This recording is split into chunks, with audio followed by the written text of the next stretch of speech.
Welcome back to our channel English माध्यम के platform पे मैं हूं आपकी एडुकेटर प्रियंका ठाकुर और हम सॉल्व कर रहे हैं editorial based practice exercise.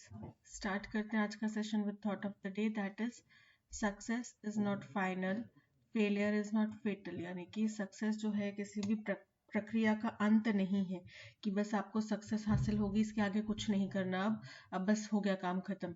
Success पाने के बाद भी आप अगर एसएससी सीजीएल क्वालिफाई कर जाते हैं, सीएचएसएल की तैयारी कर रहे हैं, यूपीएससी की तैयारी कर रहे हैं, एनडीए की तैयारी कर रहे हैं, जिस भी कॉम्पिटिटिव एग्जाम की आप तैयारी कर रहे हैं, तो क्या वो कॉम्पिटिटिव एग्जाम पास कर लेना ही आपकी सक्सेस का पैमाना होगा? उसके आगे कुछ नहीं, बस इतना ही था, आगे और अच्छा बेहतर कुछ करने का कोई ऑप्शन नहीं है। तो सक्सेस फाइनल नहीं होती, फेलियर जो है वो अंत नहीं होता। फेलियर से आप सीख के आगे बढ़ने का प्रयास कर सकते हैं। और जो एकमात्र चीज इन सब चीजों में महत्वपूर्ण है, एकमात्र कदम जो महत्वपूर्ण है वो है it is the courage to continue that counts. यानी कि आपके अंदर जो जज्बा है कि आप फेलियर हासिल होने के बाद में भी, फेलियर मिलने के बाद में भी, सक्सेस हासिल होने के बाद में भी रुकेंगे नहीं, आगे बढ़ते रहेंगे, वही एकमात्र चीज है जो आपको बनाए रखती है, जीवन में आगे बढ़ने का मौका देती है। ठीक है, तो स्टार्ट करते हैं reading comprehension and practice exercise for SSC CGL 2024। 3 decades after, decades मतलब 10 सालों का जो अंतराल होता है, तो ठीक है, 3 दशकों बाद, after the India's last penicillin manufacturing unit was shut down. यानी कि हिंदुस्तान की जो सबसे अंतिम पेनिसिलिन यूनिट थी, पेनिसिलिन एक किस्म की दवाई होती है, ठीक है, तो उसकी जो यूनिट थी, मैन्युफैक्चरिंग यूनिट थी, उसको जब बंद कर दिया गया, उसके 3 दशक बाद the country will start producing this active pharmaceutical ingredient. अब हमारे देश में फिर से इसको प्रोड्यूस करना स्टार्ट किया जाएगा। इसको बोला जाता है एक्टिव फार्मास्यूटिकल इंग्रेडिएंट, एपीआई, और बल्क ड्रग, मतलब जो ज्यादा मात्रा में प्रोड्यूस की जाती है, ठीक है, बहुत ज्यादा भारी क्वांटिटी में प्रोड्यूस की जा रही है। यूज्ड इन सेवरल एंटीबायोटिक्स, जिसको कि बहुत सारे एंटीबायोटिक्स में इस्तेमाल किया जाता है। According to the union ministry of health and family welfare, अगर हम union ministry of health and family welfare की बात माने तो उनके अनुसार प्रोडक्शन ऑफ पेनिसिलिन जी और pen G will resume this year. तो इस साल से हम शुरुआत करेंगे किसकी? पेनिसिलिन जी, जिसको पेन जी भी बोला जाता है, उसकी प्रोडक्शन की शुरुआत करेंगे इस साल से। दिस वॉज फेज्ड आउट मतलब बंद कर दिया गया, तो धीरे धीरे समाप्त कर दिया गया। कब? 1990s के दौर में, when the country's markets were flooded with cheaper alternatives, जब हमारे देश की मार्केट्स जो है वो भर गई थी सस्ती दवाइयों के, सस्ते जो इनके ऑल्टरनेटिव्स हैं उनके, लार्जली फ्रॉम चाइना, जो अधिकतम कहाँ से थे? चाइना से आ रहे थे। The decline in API production was noticed only in a few circle unit until late 2019। बोल रहे हैं अब इसमें जो कमी आई है कि अब API की प्रोडक्शन में जो कमी आई है, उसके बारे में पहली दफा कब नोटिस किया गया? 2019 के दौरान, when supply chains were disrupted following China's stringent regulations on its industry। और ये कब पता चला, कब क्यों हुआ? 2019 में ऐसा क्या हो गया जो इतने सालों से चला आ रहा था? तो 2019 में ऐसा क्या हो गया कि एपीआई की प्रोडक्शन कम हो गई है? वो हमें समझ में आया क्योंकि 2019 में चाइना ने कुछ कठोर, स्ट्रिंजेंट मतलब कठोर कदम, रेगुलेशंस दिखाते हुए अपनी इस इंडस्ट्री के ऊपर कुछ कठोर कदम उठाए, कठोर रेगुलेशंस लगाए, जिनकी वजह से जो सप्लाई चेन है वो पूरी तरीके से डिसरप्ट होगी, परेशान होगी, हिल गई। The covid pandemic made the problem grave, और फिर वहीं साथ ही साथ कोरोना 2019, तो उसने स्थिति को और ज्यादा गंभीर बना दिया, और ज्यादा परेशान करने वाला बना दिया। And API shortages threaten to have serious ramifications outside India's borders। और क्योंकि हमारे पास API की कमी थी, तो इससे खतरा बढ़ गया किस चीज का? सीरियस रेमिफिकेशन की, हमें बहुत गंभीर रेमिफिकेशन मतलब कॉन्सिक्वेंसेस, परिणाम मिल सकते हैं हिंदुस्तान के बॉर्डर्स पर बाहर, given the country status as the largest manufacturer of generic medicine. और वो भी तब जब हम ये देख रहे हैं कि हिंदुस्तान जो है वो दुनिया में सबसे बड़ा मैन्युफैक्चरर है जेनरिक मेडिसिन का, तो हमारी छवि को भी खराब हो सकती थी। और क्योंकि हमें इतनी महत्वपूर्ण जो मेडिसिन है, अगर हम वही नहीं बना पा रहे तो फिर वो कहीं और से खरीदेंगे, और जहां से वो खरीदेंगे वहां से दूसरी चीजें भी खरीद सकते हैं। The resumption of penicillin manufacturing owes in great measure, तो बोल रहे हैं कि ये जो शुरुआत वापस से करी गई है इसकी जेनरिक मेडिसिन की, पेनिसिलिन मैन्युफैक्चरिंग की, ओज इन ग्रेट मेजर, यानी कि ये बहुत बड़ा एक कदम है to the government's production linked investment scheme. और किसकी बदौलत हो रहा है ये? गवर्नमेंट का एक प्रोडक्शन लिंक्ड इन्वेस्टमेंट स्कीम है, उसकी बदौलत। यानी कि एक और कोई स्कीम है जिसका नाम है production linked investment scheme, PLI, उसकी बदौलत ये कदम जो है उठाया गया है। Pen G manufacture is cost intensive, pen G की जो मैन्युफैक्चरिंग है वो कॉस्ट इंटेंसिव है, ठीक है, and involves a complex fermentation and extraction process. और इसमें एक बहुत ही कॉम्प्लेक्स जटिल फर्मेंटेशन, यानी कि चीजों को, जैसे कि आप आटा खमीरने रखते हैं ना, उसमें खमीर आ जाता है, मतलब वो फूल जाता है, फर्मेंट होने रखते हैं। डोसा बनाना तो उसके लिए चावल को आप फर्मेंट होने रखते हैं। तो वो फर्मेंटेशन का मतलब क्या है कि आपने उसको रात भर पानी में भिगो के थोड़ा उसको बासी होने दिया, ठीक है। एंड एक्सट्रैक्शन प्रोसेस, ये इसमें एक्सट्रैक्शन मतलब कुछ निकालना, किसी से कुछ निचोड़ निकालना, तो इस प्रोसेस का इसमें इस्तेमाल किया जाता है। That's why drug manufacturers find it prudent to outsource their production. तो इसीलिए जो जितने भी कंपनीज हैं, मैन्युफैक्चरिंग कंपनीज हैं, उनको ये आसान लगता है, सेंसिबल लगता है कि वो बाहर कहीं से आउटसोर्स करवा ले पेन जी ड्रग को, ठीक है। The situation has compounded in the last few years. अब ये जो situation है, स्थिति है, वो बहुत ज़्यादा बड़ी हो गई है पिछले कुछ सालों में, because Chinese penicillin makers have been producing well below their capacity. क्योंकि चाइनीज जो पेनिसिलिन कंपनीज हैं जो बनाती हैं पेनिसिलिन, वो क्या कर रही हैं, जितना वो बना सकती हैं, अगर मान लो कि वो दिन के 100 यूनिट्स पेनिसिलिन बना सकती हैं, जो भी इनकी मात्रा होगी, तो वो 100 नहीं बना रही, उससे कम बना रही हैं। 80 हो सकता है, 90 हो सकता है, 50 हो सकता है, पर उससे कम बना रही है। जितना वो बनाने की उनकी क्षमता है उससे कम बना रही है। In 2019, the public sector Hindustan Antibiotics Limited was reported the government's first choice to restart its production under the Make in India scheme. अब 2019 में जब ये फैसला लिया गया तो हमारी एक पब्लिक सेक्टर कंपनी है हिंदुस्तान एंटीबायोटिक्स लिमिटेड, ठीक है। इसको पहले सोचा जा रहा था कि भाई हम इसको देंगे ये टेंडर, ये बनाएंगे, अगर हमने पेनिसिलिन का दोबारा से रिप्रोडक्शन दोबारा से मैन्युफैक्चरिंग स्टार्ट करनी है, रिप्रोडक्शन नहीं, मैन्युफैक्चरिंग स्टार्ट करनी है, तो उसके लिए ये कंपनी जो है, हम इसको ये टेंडर देंगे, और ये हमारा जो मेक इन इंडिया स्कीम है उसके अंतर्गत भी आता है। However the PSU express its inability to participate in the venture. लेकिन फिर इस PSU ने, कौन सी PSU? हिंदुस्तान एंटीबायोटिक्स लिमिटेड, इसने बोला कि भाई हम इसमें काम नहीं कर पाएंगे, हम शायद इतनी काबिलियत नहीं रखते, या हम शायद काफी नहीं होंगे कि हम ये काम कर पाए, तो हम इस वेंचर में अपनी भागीदारी नहीं पाएंगे, साइटिंग रिसोर्स कंस्ट्रेंट। क्या बताया कि हमारे पास रिसोर्सेज नहीं है, ठीक है। अबाउट द सेम टाइम, और उसी समय में, the department of health research informed the MOHFW that India needs more than 30,000 million doses 13,000 million doses of penicillin in the next 3 years। और उसी दौरान में डिपार्टमेंट ऑफ हेल्थ रिसर्च ने MOHFW को बताया कि हिंदुस्तान को 13,000 मिलियन डोसेस की जरूरत है अगले 3 सालों में, किसकी? पेनिसिलिन की। To deal with bacterial infection, जिसका इस्तेमाल बैक्टीरिया से हुए इन्फेक्शन को ट्रीट करने में किया जाता है। दैट कॉज रूमेटिक फीवर, जिसकी बदौलत रूमेटिक फीवर, एक फीवर का नाम है जो क्या करता है, इन्फेक्शन की वजह से होता है, और जिसमें क्या होता है, हार्ट में, जॉइंट्स में, स्किन में, ब्रेन में इन्फ्लेमेशन आ जाता है, जिसको गठिया बुखार बोला जाता है। उसमें ये मददगार होती है ये मेडिसिन, तो उससे डील करने के लिए हमें इतनी मेडिसिन चाहिए होगी। India has amongst the highest death rates from such illness. Hindustan में सबसे ज्यादा मौतें होती हैं इस बीमारी की वजह से। The government also received request from doctors to procure this bulk drug, और सरकार को डॉक्टर्स से भी रिक्वेस्ट आ रही है कि भाई आप ये दवाई जो है हमें प्राप्त करके दीजिए, हिंदुस्तान में मंगवाइए, कहीं से भी मंगवाइए, या खुद मैन्युफैक्चरिंग, जो भी आपको सही लगता है, पर ये हमें जल्द से जल्द चाहिए।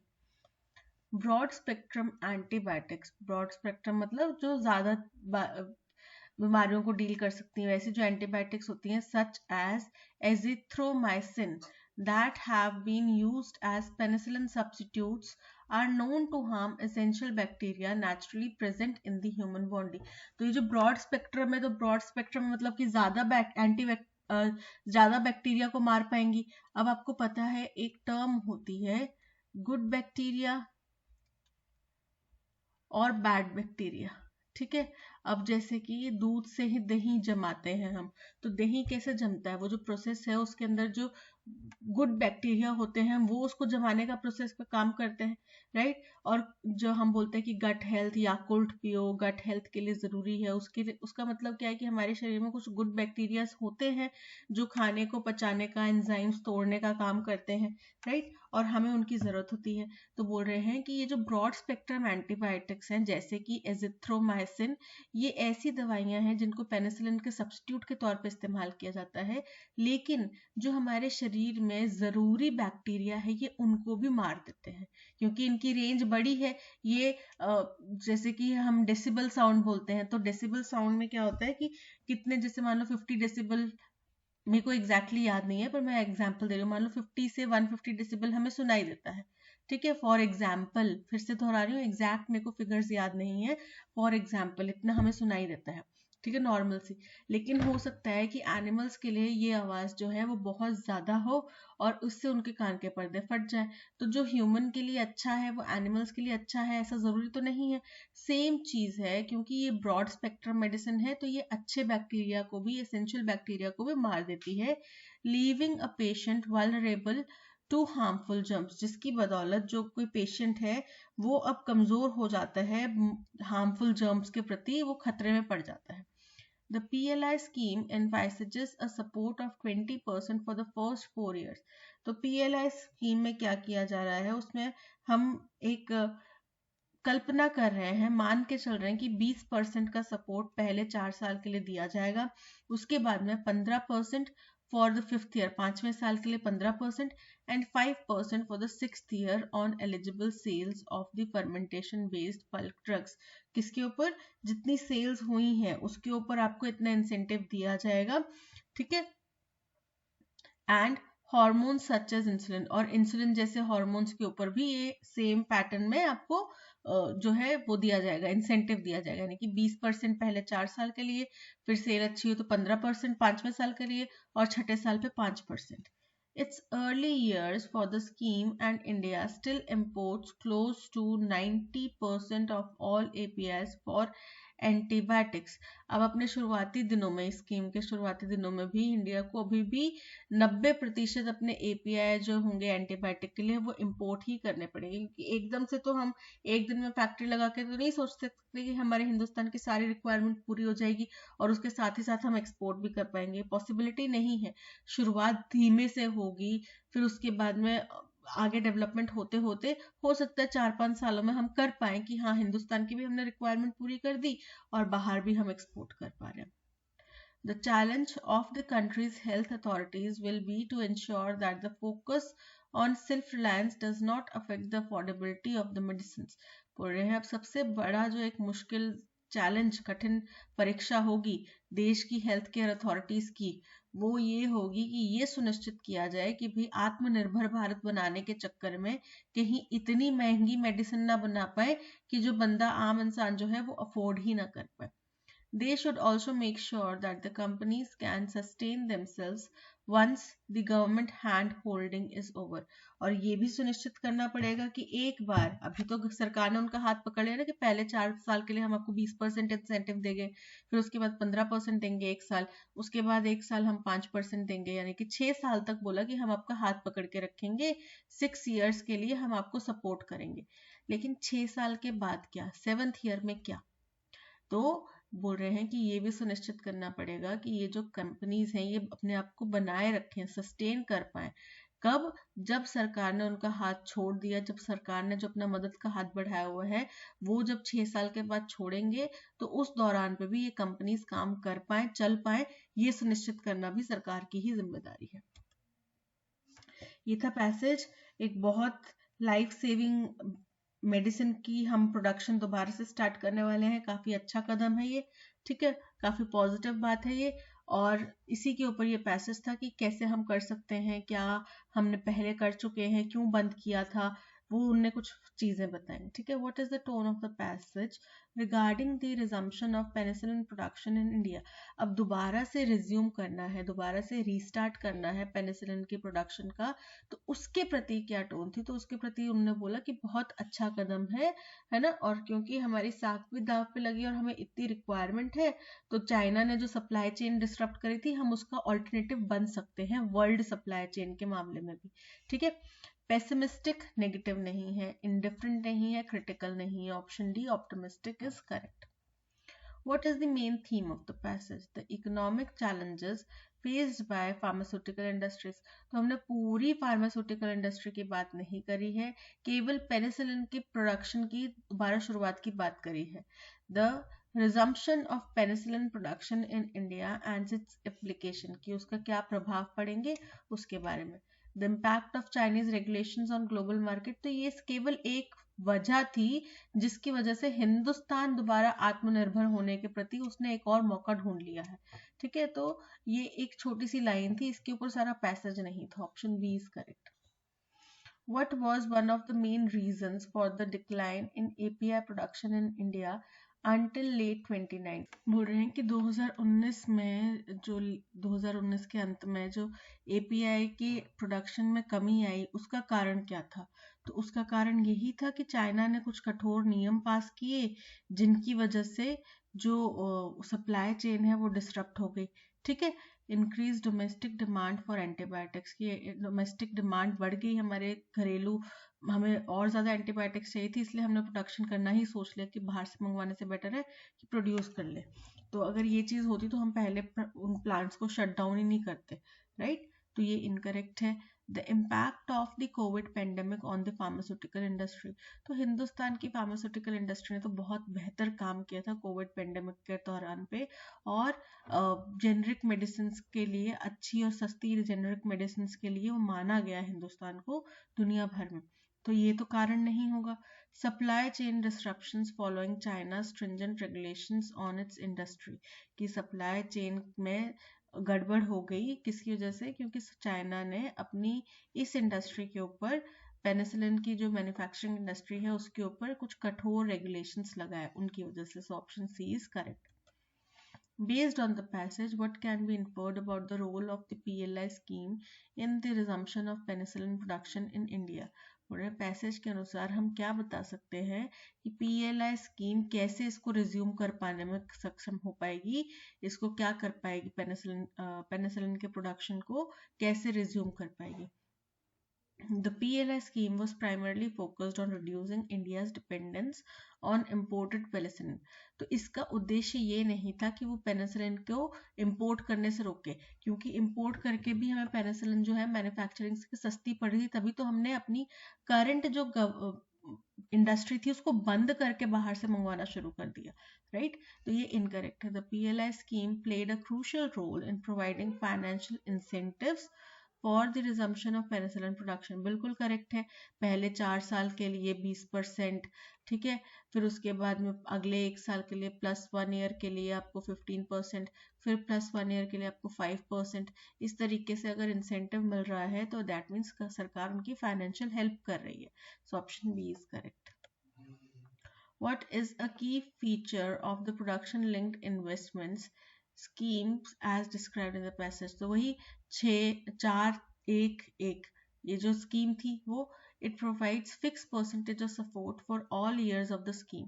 जितने सालों तक ये स्कीम लागू रहेगी उतने सालों के लिए एक फिक्स्ड परसेंटेज है। तो फिक्स परसेंट नहीं है, परसेंटेज डिक्रीजिंग ऑर्डर में है। It offers decreasing support percentages over the first 6 years of the eligible sales. बिल्कुल करेक्ट है, option B is correct. But okay, passage को, इस स्टेटमेंट को 3 पार्ट्स में डिवाइड किया गया है। यहाँ से हमें बताना है कि एरर कौन से पार्ट में है। But perhaps the governor, sorry the नहीं है, but perhaps governor Clinton's most remarkable achievement will have been brought to an end the Reagan-Bush years। बोल रहे हैं कि हो सकता है कि जो गवर्नर हैं क्लिंटन, उनके जो सबसे रिमार्केबल अचीवमेंट रही हैं रेगन बुश के दौरान में, उनको क्या किया जाए, उनका अंत कर दिया जाए, उनको खत्म कर दिया जाए। क्योंकि अचीवमेंट के बाद में हमेशा आईएनजी फॉर्म में जो वर्ब होगा वो आएगा। ठीक है, तो achievement will have been, verb क्या है, brought, bringing to an end, किसमें, bringing to an end the Reagan Bush years, यानी कि रेगन बुश के जो साल थे, जो उनका दौर था, सुनहरा दौर, उसको खत्म कर दिया जा रहा है गवर्नर क्लिंटन की बहुत अच्छी अचीवमेंट्स के जरिए। यानी कि उन्होंने इतना बेहतरीन काम किया कि रेगन बुश जो दो लोग हैं, उन्होंने जो अपने दौर में काम किया था उससे भी बेहतर काम गवर्नर क्लिंटन ने किया। ठीक है, सो ब्रॉट टू की बजाय क्या आ जाएगा, ब्रिंगिंग टू एन एंड। क्यों, क्योंकि अचीवमेंट जो है इसके साथ में आईएनजी फॉर्म में वर्ब आएगा। The volcano had been inactive for centuries, ये जो वॉल्केनो है सदियों से इनएक्टिव है, इनएक्टिव मतलब बंद है, डॉर्मेंट है। There was little warning of coming dash, तो इसलिए इसकी कोई जानकारी भी नहीं थी कि ये आएगा और ऊपर उठ खड़ा होगा। Although one account by archaeologist, लेकिन फिर भी एक आर्कियोलॉजिस्ट द्वारा कुछ अकाउंट मिला, dash that a hard rain and a strong wind had disturb the dash काम ड्यूरिंग द प्रीसीडिंग नाइट। बोल रहे हैं कि उनको ये पता चला कि बहुत तेज बारिश हुई थी और बहुत तेज आंधी चल रही थी, जिसकी वजह से ये जो शांत पड़ा हुआ वॉल्केनो था, पिछली रात को शांत पड़ा हुआ वॉल्केनो था, वो डिस्टर्ब हो गया। अर्ली द नेक्स्ट मॉर्निंग, और अर्ली मॉर्निंग, सुबह अगले दिन, the volcano poured a huge river of dash rock down upon Herculaneum, completely burying the city and filling the harbor with dash lava। बोल रहे हैं लेकिन अगली सुबह लोगों ने देखा कि बहुत बड़ी नदी सी बनी हुई थी, किसकी, वॉल्केनो ने बहुत बड़ी नदी उगली हुई थी, रॉक डाउन, चट्टान से नीचे की तरफ। और कौन सा, हरक्यूलेनियम ये सिटी का नाम होगा, जो कि पूरी तरीके से इस शहर को कंप्लीटली बरिंग, ध्वस्त कर चुका था, अपने अंदर समा चुका था। And filling the harbour with dash lava, और किसके, पूरे हार्बर को, पूरे पोर्ट को, तट को ने लावा से, लावा की डैश से भर दिया था। The volcano had been inactive. There was little warning of coming। अब इसका क्या हो सकता है, आउटबर्स्ट, आउटबर्स्ट मतलब होता है विस्फोट, एक्सप्लोजन मतलब विस्फोट, आउटब्रेक मतलब किसी चीज का एकदम से इरप्ट हो जाना। ठीक है, तो यहाँ पे इरप्शन, वॉल्केनो जो है वो इरप्ट होते हैं, आउटब्रेक और एक्सप्लोजन मतलब कि विस्फोट होना, और आउटबर्स्ट मतलब कि भावनात्मक रूप से आप अपना जो भी इमोशंस हैं वो अपने निकाल दिए। ठीक है, तो वो गया आउटबर्स्ट। यहाँ पे वॉल्केनो हमेशा इरप्ट होता है, ना वो भावनाओं की तरह होता है, ना वो एक्सप्लोजन्स की तरह होएगा। ठीक है, सो डी में, फर्स्ट में तो इरप्शन हो गया। सेकेंड में आते हैं, on one account by archaeologist detected, उन्होंने पता लगाया, रिवील्ड बताया, आइडेंटिफाइड पहचाना, अनअर्थ, अनअर्थ का मतलब होता है कुछ छुपा हुआ राज था उसको उजागर किया। तो उन्होंने, आर्कियोलॉजिस्ट थे, archaeologist, archaeological survey of India क्या करता है, खुदाई वगैरह करता है, तो आर्कियोलॉजिस्ट के साथ में कौन सी टर्म सबसे ज्यादा फिट बैठ रही है, अनअर्थ। अनअर्थ का मतलब क्या हो गया, आपने खोद के कुछ सबूत निकाला, कुछ अंदर से, जमीन के अंदर से खोद के कुछ निकाला। ठीक है, तो अनअर्थ किया, आर्कियोलॉजिस्ट ने कुछ अनअर्थ किया, that a hard rain and a strong wind had disturbed the supernatural calm during, supernatural calm during नहीं आएगा, heavenly calm, heavenly मतलब बहुत ही ज्यादा शांत। ठीक है, आसमानी, supernatural तरीके से, एक्स्ट्राऑर्डिनरी तरीके से, इटर्नल, इटर्नल अगेन आध्यात्मिक तरीके से, सिलेस्टियल, सिलेस्टियल का मतलब होता है आकाशीय, यानी कि जो आकाश से रिलेटेड होता था। यहाँ पे सिलेस्टियल मतलब कि नाइट स्काई, रात को, क्योंकि पिछले दिन रात की बात करें ना, तो प्रिसीडिंग नाइट की बात करें तो जब आसमान में बात वो थे, तारे थे, उस दिन सब कुछ ठीक था। लेकिन क्या हुआ, बहुत तेज आंधी तूफान बारिश आई उस पिछली रात को, उसकी वजह से क्या हो गया, अगले दिन सुबह वॉल्केनो जो है वो डिस्टर्ब होके बह गया। Early next morning the volcano poured a huge river of dash rock। अब कौन से रॉक, पिघले हुए रॉक। फर्स्ट फ्यूज्ड, फ्यूज मतलब किन्हीं दो चीजों को एक साथ जोड़ना। लिक्विड मतलब पानी की तरह वाली फॉर्म। स्मेल्टेड मतलब पिघला और मॉल्टन, जो रॉक्स होते हैं वो मॉल्टन फॉर्म में होते हैं, ठीक है। लावा के अंदर रॉक्स जो होते हैं वो मॉल्टन फॉर्म में होते हैं, तो rocks, molten rocks upon Herculaneum completely burying the city and filling the harbor with concrete, concrete मतलब रेत बजरी सीमेंट, conjoined, conjoined मतलब जुड़े हुए, coherent मतलब logical consistency, और coagulated का मतलब होता है जो फ्लूइड जब होता है, लिक्विड कोई वो ठोस में जम जाए, जैसे लावा जो है, अगर उसको आपने हवाई के माउंटेन्स की अगर फोटो वगैरह देखी है तो वहां पे जो लावा है वो जैसे ही पानी से मिलता है वैसे वो पत्थर बन जाता है, तो कोएगुलेटेड मतलब जमे हुए फॉर्म में। सो ऑप्शन डी इज करेक्ट। यहाँ पे इरप्शन, अनअर्थ, सेलेस्टियल, मॉल्टन और coagulated is correct. The boy exalted, exalted का मतलब क्या होता है कि उसने प्रसन्न हुआ, किससे, इन सक्सेस ऑफ हिज पेटी थेफ्ट्स, पेटी मतलब छोटी मोटी चोरियों की कामयाबी पे वो बड़ा खुश हुआ लड़का। बट आर्गस आइड, आर्गस आइड का मतलब एकदम चौकन्नी सतर्क आंखों वाली माँ जो थी, न्यू इट ऑल, उसको सब पता था।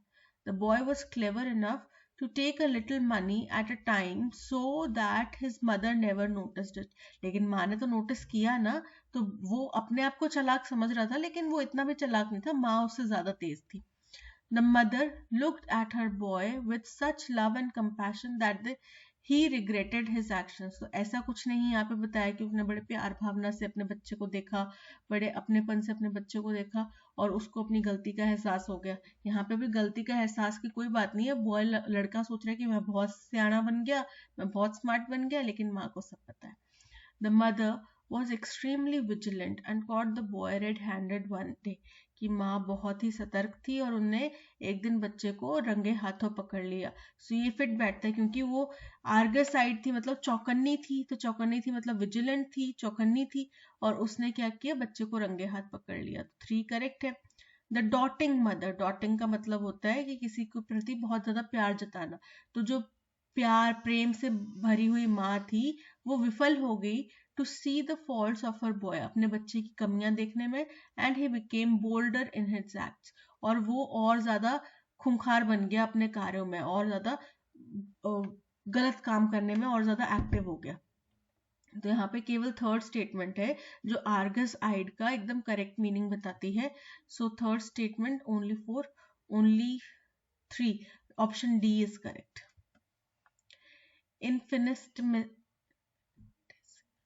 इन्फिनिटेसिमल मतलब कि बहुत ज्यादा सूक्ष्म, बहुत ज्यादा बारीक, बहुत छोटा। अब इसका सिनोनिम बताना है। गैलेंट, गैलेंट का मतलब होता है वीर। इनसिग्निफिकेंट यानी कि जो महत्वपूर्ण नहीं है, जिसका ज्यादा महत्व नहीं है। बोल्ड मतलब साहसी। अनअबैश्ड मतलब कि ऐसा व्यक्ति जो बहुत ही अशेम्ड है, निर्लज है। यहाँ पे इन्फिनिटेसिमल का जो सिनोनिम है वो बनेगा इनसिग्निफिकेंट यानी कि गैर महत्वपूर्ण। बहुत बारीक है इसलिए इसकी जरूरत नहीं है, बहुत छोटा है इसलिए इसकी जरूरत नहीं है, यानी कि गैर जरूरी है। Option B is correct. Porsena, the king of the Etruscans, had raised a great army and was marching toward Rome। पोर्सेना एक व्यक्ति का नाम है जो कि एट्रस्कैंस जगह है, उसके राजा हैं। उन्होंने बहुत बड़ी सेना खड़ी कर दी और वो रोम की तरफ क्या करने लगे, चलने लगे। मार्चिंग मतलब जो सेना की टुकड़ी मार्च करती है ना, कूच करती है, वो करने लगे। Then one morning the army of Porsena was seen coming over the hills from the north। फिर एक दिन पोर्सेना की आर्मी को देखा गया कि वो पहाड़ियों के ऊपर से, नॉर्थ साइड की पहाड़ियों के ऊपर से आ रहे हैं। The Romans did not have very many soldiers। Romans के पास में very many मतलब बहुत ज्यादा सेना नहीं थी, सोल्जर्स नहीं थे at that time, उस समय पे। And They knew that they were not strong enough to meet the Etruscans in open battle. और उनको पता था कि हम Etruscans की जो सेना है उसके साथ में खुले मैदान में ओपन बैटल में युद्ध नहीं जीत पाएंगे, हम उनके जितने मजबूत नहीं है, स्ट्रांग नहीं है। There was once a war between Roman people and Etruscans who lived in the towns on the other side of the Tiber River. एक टिबर रिवर है, उसके दूसरी दिशा में एट्रुस्कैंस के लोग रहते थे, शहरों में, छोटे छोटे कस्बों शहरों में। तो एक बार की बात है जब उनके बीच में युद्ध हुआ। तो आप कहानी की शुरुआत ऐसे ही करते हैं ना, बहुत समय पहले एक बार की बात है, या फिर एक दूर जंगल में एक राजा रहता था, या दूर एक जगह थी वहां पर, वहां का राजा था। तो देयर वॉज वंस जो है ये कहानी की शुरुआत बता रहे हैं, कहानी की भूमिका बता रहे हैं। ठीक है, सो फोर्थ हमारा फर्स्ट स्टेटमेंट होगा। So they kept themselves inside their walls. तो ये तो पोर्सेना की सेना को पता था कि हम उनसे नहीं लड़ पाएंगे, इसलिए उनने रोमन सेना को पता था कि हम नहीं लड़ पाएंगे, इसलिए उन्होंने अपने आप को दीवारों के पीछे ढक लिया ना। And set guards to watch the roads, और उन्होंने लोगों को चौकीदारी करने के लिए जो गार्ड्स होते हैं ना वो लगा दिए, ताकि वो रास्तों के ऊपर नजर रख सके। The city of Rome had never been in such great danger before. Rome का जो शहर है वो इससे पहले कभी भी इतने बड़े खतरे में नहीं आया। ठीक है, तो फोर्थ स्टेटमेंट है, दोनों शहरों के बीच में वॉर हुआ। रोम के लिए ये पहली दफा की स्थिति थी, क्योंकि वो इससे पहले कभी भी ऐसे खतरे से नहीं निपटा। ये हो गया सेकंड स्टेटमेंट। तो इस वजह से उनके पास ज्यादा सेना भी नहीं होगी, है ना। तो पोर्सेना जो है उन्होंने क्या किया, वो बहुत बड़ी आर्मी खड़ी कर दी और वो रोम की तरफ मार्च करने लगे। फिर क्या हुआ कि रोमन्स जो है उनके पास में इतनी ज्यादा सेना नहीं थी, तो उनको पता था कि भाई हम इतने मजबूत तो है नहीं कि उनके सामने मुकाबला कर सकें। तो ये हो गया फोर्थ स्टेटमेंट। तो इसलिए उन्होंने क्या किया, सो दे केप्ट देमसेल्व्स। तो उन्होंने अपने आप को दीवारों के अंदर में छुपा के रख लिया, दीवारों के अंदर ही रहे, वो बाहर नहीं निकले। और उन्होंने गार्ड्स बिठा दिए जो बताते रहे कि अच्छा आगे आगे, ऐसे करके उनको बताते रहे। फिर एक दिन क्या हुआ, जो आर्मी है पोर्सेना की वो हमें उन लोगों को, रोमन्स के जो गार्ड्स थे उनको दिखाई दी नॉर्थ की पहाड़ियों की तरफ से आते हुए। ये हो गया 6 पॉइंट। तो अरेंजमेंट क्या बन रहा है, 4 2 2 का है 6 4 6। अब देखो 4 से पहली बात तो एक ही स्टार्ट हो रहा है, ठीक है, तो यहीं पे हमारा सॉल्व हो जाता है ऑप्शन ए 4 6। फिर है 1 3 4 3 1 3 4 3 5 2।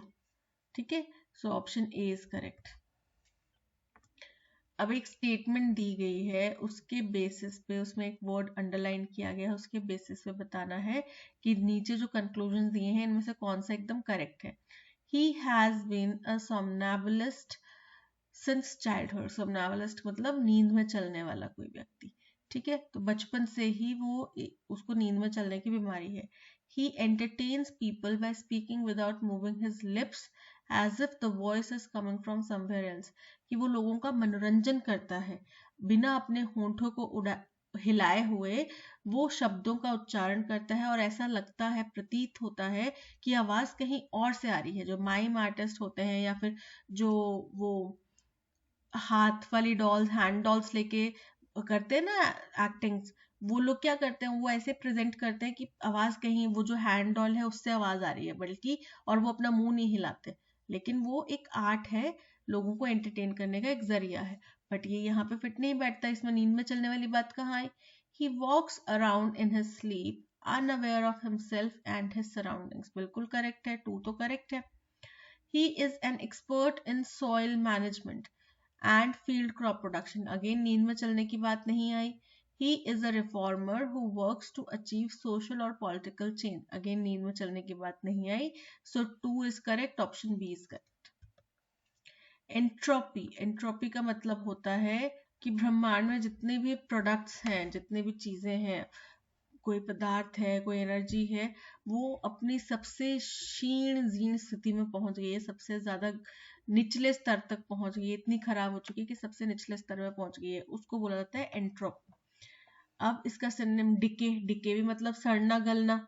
ठीक है, कोई चीज आपने रखी है वो सड़ रही है, गल रही है, मतलब अपनी सबसे खराब स्थिति में पहुंच चुकी है, सो डिके इज करेक्ट। एफिशिएंसी मतलब प्रभावी कार्य क्षमता जिसकी होती है, फुटिलिटी मतलब कि पॉइंटलेस कोई चीज, इनेप्टनेस मतलब कि अक्षमता कि आपके अंदर कोई स्किल नहीं है। So option A DK is correct. Parajumble का क्वेश्चन है, ओपनिंग स्टेटमेंट और क्लोजिंग स्टेटमेंट दी गई है, पी क्यू आर एस को हमें रीअरेंज करना है, ठीक है।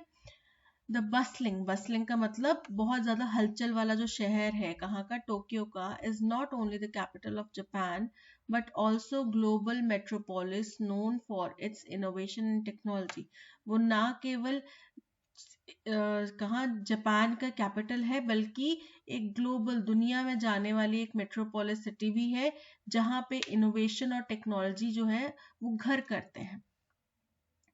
Tokyo's journey into modernity is closely tied to its rise as an economic powerhouse. तो टोक्यो जो इतना मॉडर्न है, उसका जो ये जर्नी है वो बड़े क्लोजली रिलेटेड है किससे, इकोनॉमिक पावर हाउस की। वो कैसे इकोनॉमिक पावर हाउस बना, marked by the post world war two era, और खास तौर पे वर्ल्ड वॉर टू के बाद का जो एरा था उससे ये बन पाए economic power house when the city rapidly transform, जब ये शहर जो है बहुत तेजी से चेंज हुआ।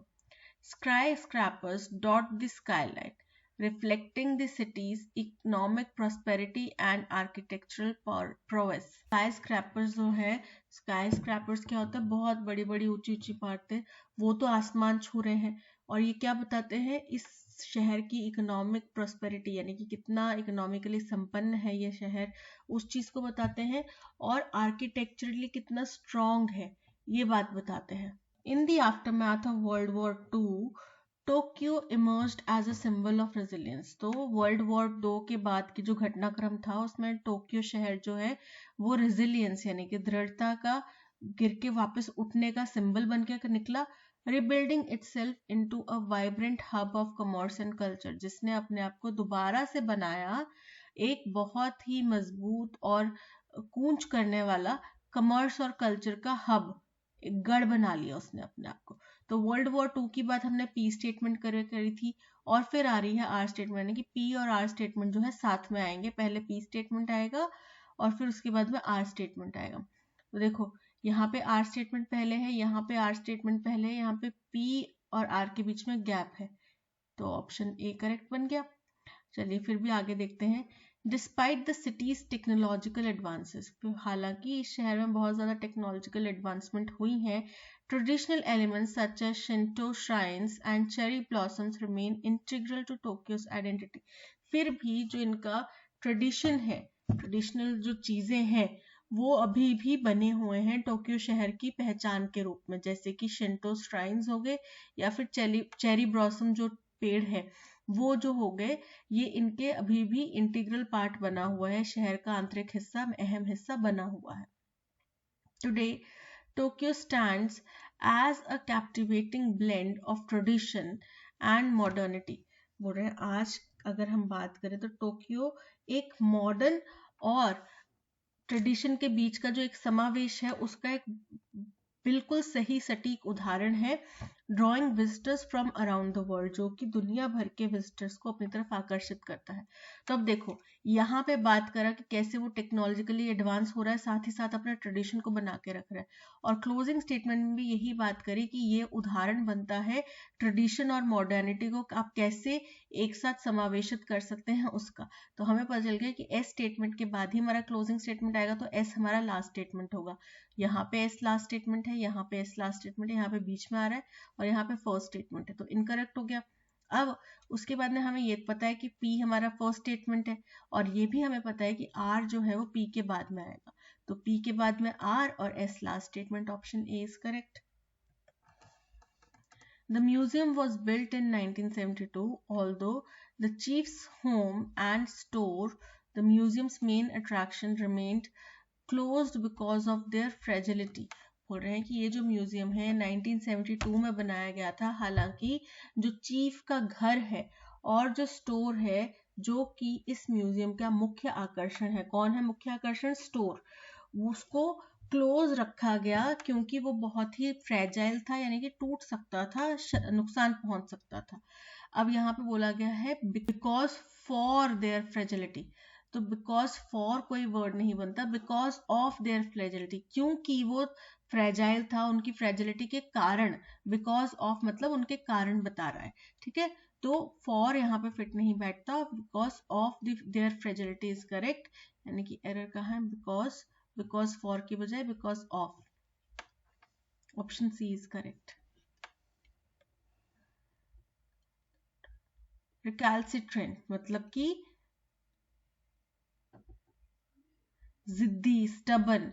अब इसका एंटोनिम क्या होगा, कोई ऐसा व्यक्ति जो बात मानता हो, राइट। अमीनेबल यानी कि आज्ञाकारी, अनुकूल, जो आपकी एडवाइस को माने, ठीक है। सप्रेस मतलब किसी को आप दबा रहे हैं, दबा रहे हैं इन द सेंस किसी को आप नीचे झुका रहे हैं, कोई व्यक्ति को आप परेशान कर रहे हैं। हॉल्ट यानी कि रोकना। इम्पीड मतलब बाधा डालना। तो यहाँ पे option A amenable is correct.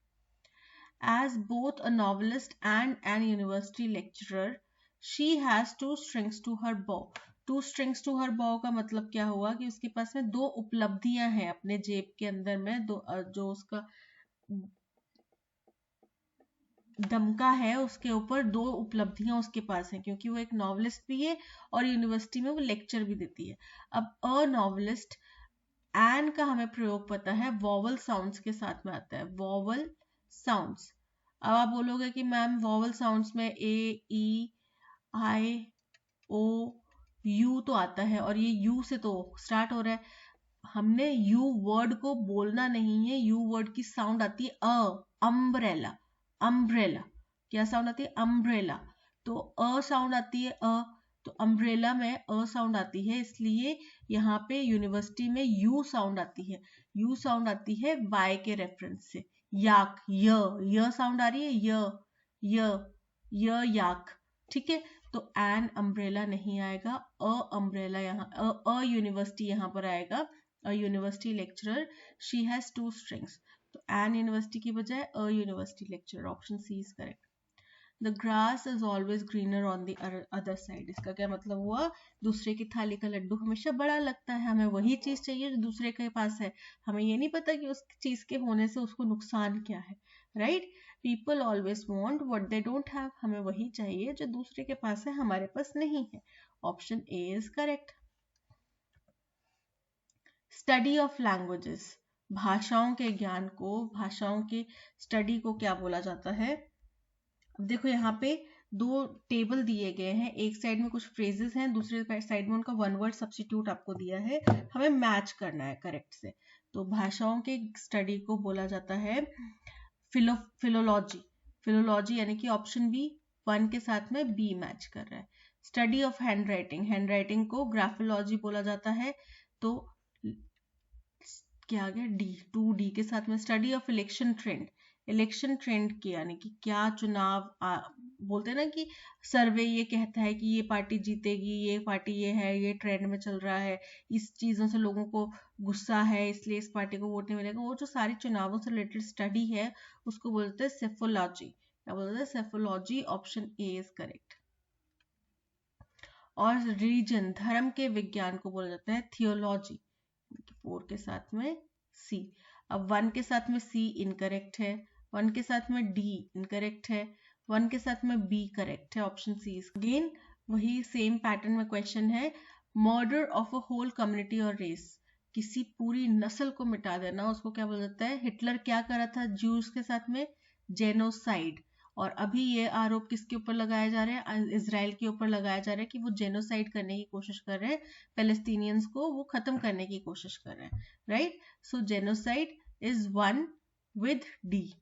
अब 1 विद डी कहाँ आ गया, ऑप्शन डी। हमें ज्यादा टाइम नहीं वेस्ट करना, तो हम यहीं पे अपना आंसर टिक करके आगे बढ़ सकते हैं, बट हम समझेंगे, क्योंकि क्या पता हमारे पास ये होल कम्युनिटी और रेस ना आके first statement the state of remaining unmarried आ जाए, ठीक है।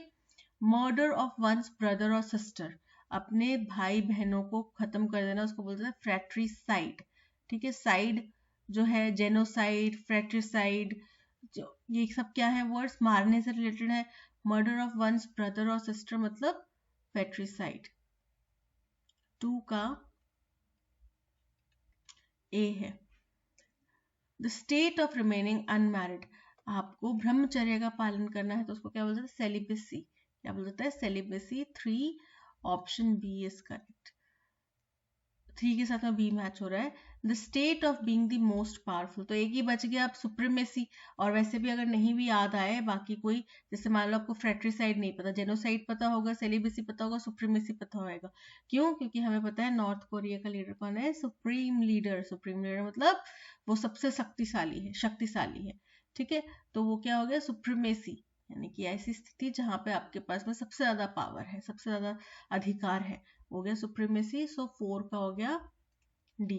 तो अगर मान लो मेरे को ब्रदर और सिस्टर वाला ये नहीं पता, लेकिन मैंने 1 का डी मैच कर दिया, 3 का बी मैच कर दिया, 4 का सी मैच कर दिया। ठीक है, so option D is correct. Statement, her last novel was published posthumously. Posthumously मतलब मरणोपरांत, मतलब उनकी डेथ के बाद, आफ्टर डेथ। तो अब यहाँ पे हमें करेक्ट कंक्लूजन सिलेक्ट करना है। She portrayed the protagonist of her novel. Protagonist मतलब मुख्य कैरेक्टर, पॉजिटिव कैरेक्टर बने वो अपने ही नॉवल के, as a pessimistic character struggling with depression. Main character बने वो अपने नॉवल के, हीरो थे अपने नॉवल में, क्योंकि वो ऐसा कैरेक्टर प्ले कर रहे थे जो कि डिप्रेशन से जूझ रहा था और बड़ा ही नेगेटिव कैरेक्टर था। तो यहाँ पे उनकी डेथ के बाद की तो बात आई नहीं, सो इनकरेक्ट हो गया। She could not enjoy the appreciation that her novel received as it was published after her death. बिल्कुल करेक्ट है कि उनका नॉवल जो है उनकी मृत्यु के बाद पब्लिश हुआ, इसलिए उनको पता ही नहीं चला कि उनके नॉवल को कितने लोगों ने पसंद किया, right. She was awarded the highest honor and facilitated for her great piece of writing.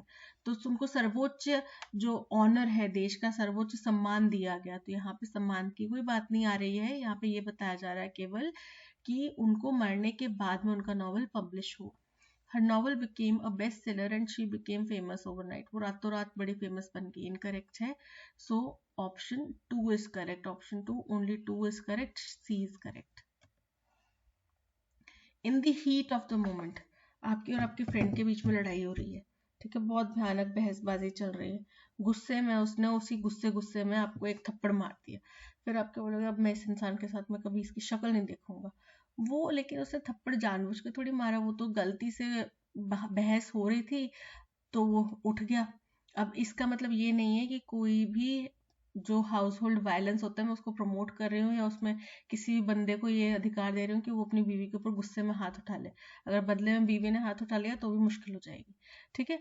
लेकिन कुछ आपने मान लो हाथ नहीं उठाया, आपने कुछ उसको गाली दे दी, कुछ बोल दिया, जो अपने फ्रेंडशिप में ऐसे भी बोल देते हैं। फ्रेंडशिप में हम अपने फ्रेंड्स को कोई ऐसी गाली भी दे देते हैं, लेकिन जब आपने गुस्से में बोला तब वो नाराज होएगा ना। फ्रेंडशिप में बोला है वो अलग बात है, प्यार से बोला अलग बात है, लेकिन जब गुस्से में बोला है, हीट ऑफ द मोमेंट मतलब गुस्से में, आक्रोश में, एकदम से उस टाइम पे फीलिंग्स का इतना भंडारण था तो वो निकल गई और कुछ हो गया उस टाइम।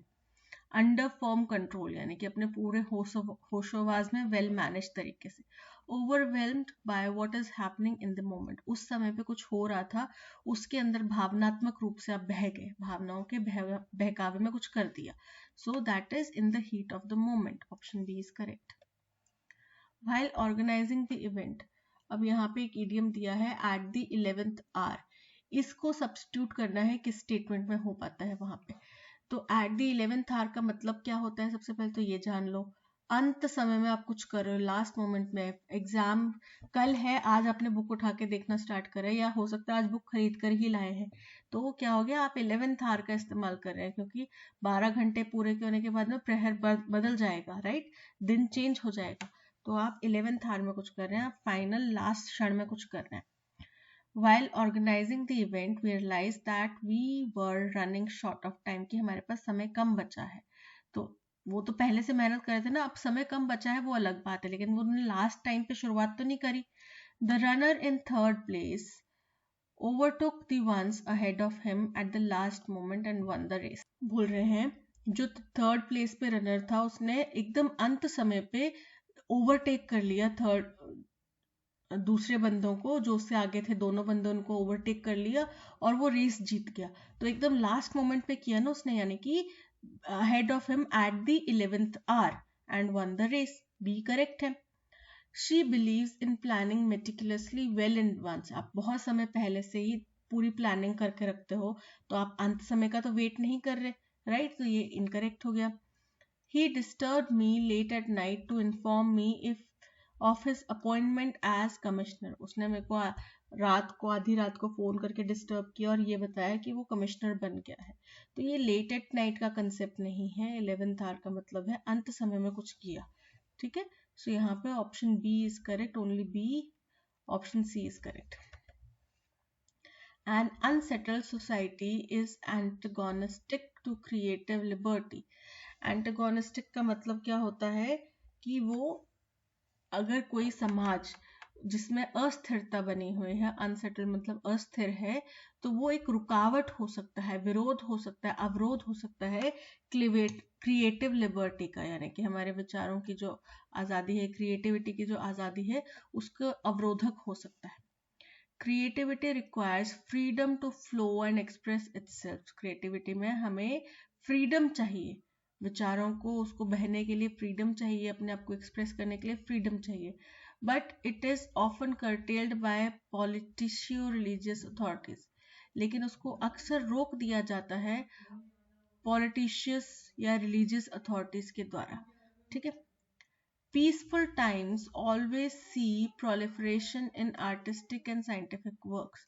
जो सामान्य काम होता है, सामान्य समय होता है जब शांति बनी हुई है सब तरफ, तो उस समय में प्रोलिफरेशन मतलब फैलाव और ज्यादा विस्तार देखा जाता है आर्टिस्टिक और साइंटिफिक कार्यों में। तो यहाँ पे हमने रोकने की बात करी कि क्या चीज उसको रोकती है, यहाँ पे भी हमने रोकने की बात करी, यहाँ पे हम विस्तार की बात कर रहे हैं। The creative individual is being controlled through fear and restriction by policing forces. Again, यहाँ पे रोकने की बात है कि कोई भी व्यक्ति जो क्रिएटिव है उसको डरा धमका के या फिर पुलिसिंग फोर्सेस के द्वारा, पुलिसिंग फोर्स यानी कि,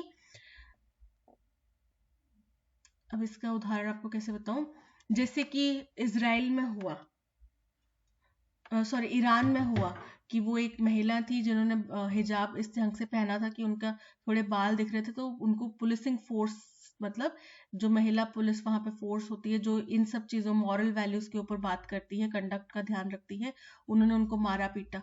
तो पुलिसिंग फोर्सेस यानी कि ऐसी फोर्सेस जो अपने आप को समाज का ठेकेदार समझते हैं और लोगों के ऊपर रिस्ट्रिक्शंस लगाते हैं, रूल्स एंड रेगुलेशंस लगाते हैं, उनके द्वारा कंट्रोल किया जाता है, डराया धमकाया जाता है। तो ये भी रोकने की बात की जा रही है, यहाँ पे भी ए में भी रोकने की बात की जा रही है, बी में भी और डी में भी, लेकिन केवल सी में हम विस्तार की बात करें तो कि ये स्टेटमेंट क्या हो गया, ऑड हो गया, और हमें वही करना है, find the odd sentence out.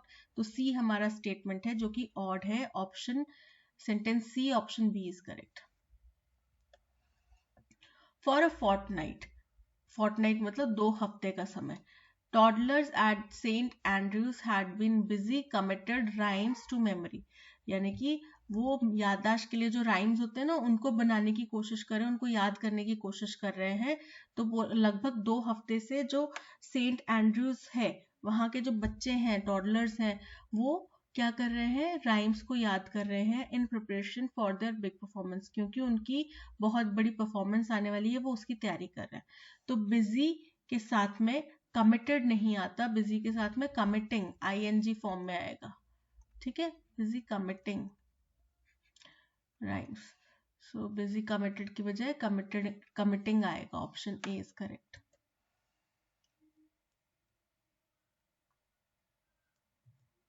अब यहाँ पे एक स्टेटमेंट दिया है, ठीक है? इस स्टेटमेंट को जो गिवन ब्लैंक्स हैं वहां पे आपको फिट करना है कि क्या यहाँ पे ये स्टेटमेंट फिट बैठ रहा है। पहले हम करते हैं स्टेटमेंट पढ़ते हैं, internet addiction is a modern affliction. बोल रहे हैं इंटरनेट का जो एडिक्शन है, अभी तक एडिक्शन होता था शराब का, सिगरेट का, तंबाकू गुटखा का, ड्रग्स का, ठीक है, लेकिन अब इंटरनेट का भी एडिक्शन हो गया है। तो ये क्या है, इज अ मॉडर्न एफ्लिक्शन। ये मॉडर्न एफ्लिक्शन मतलब दर्द का वजह या फिर डिप्रेशन की वजह, डिस्ट्रेस की वजह, तो ये मॉडर्न दर्द की वजह है जो कि spreading wide as our society becomes increasingly dependent on it, जो कि बहुत तेजी से फैल रही है, और वो जैसे जैसे हमारा समाज इंटरनेट के ऊपर और ज्यादा निर्भर करता जा रहा है वैसे वैसे इसका विस्तार भी होता जा रहा है।